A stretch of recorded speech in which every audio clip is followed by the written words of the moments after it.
వచ్చు. ఎందుకంటే something totally different from what I've played these many days.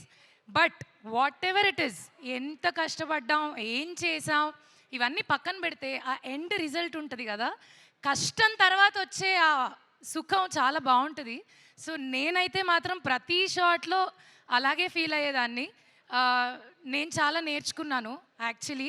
కష్టపడి పనిచేయడం అనేది ఏంటనేది నిజంగా ఈ సినిమాలో నేర్చుకున్నాను. అంటే నాకు కష్టపడి పనిచేయడం రాదని కాదు, వచ్చు. బట్ వచ్చు కాబట్టే మా డైరెక్టర్ గారి మాట నేను వినగలిగాను, చేయగలిగాను.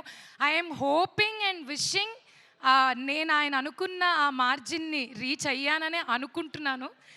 Because as I told you, నిజంగానే ఇది చాలా మంచి క్యారెక్టర్, మంచి పాత్ర. నార్మల్గా నేను చేసే వాటికన్నా different.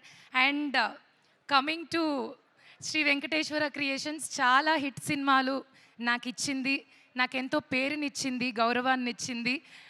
I'm so grateful. Again మళ్ళీ ఒక చిన్న గ్యాప్ తర్వాత ఇందులో మళ్ళీ చేయడం అండ్ వర్కింగ్ విత్ లయా గారు.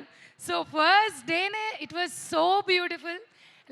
లయా గారు మళ్ళీ వచ్చారు అమెరికా నుంచి, మళ్ళీ మా తెలుగులో వర్క్ చేస్తున్నారు అంటే it's like happy news for us. Great fan of you ma'am, ఎప్పటి నుంచో. అతో మొదలైన మా ప్రయాణం ఇలా ఇలా ఇలా గ్యాప్ లేకుండా సాగుతూ ఇక్కడ దాకా వచ్చినందుకు చాలా సంతోషంగా ఉంది. నాకైతే ఆయన ఎప్పటికీ ఆనంద్ విహారీయే, నాకు మాత్రం.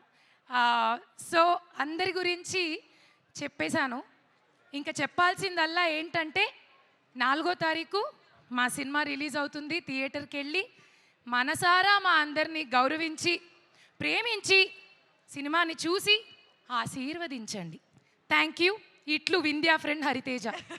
Thank you so much Hariteja, thank you.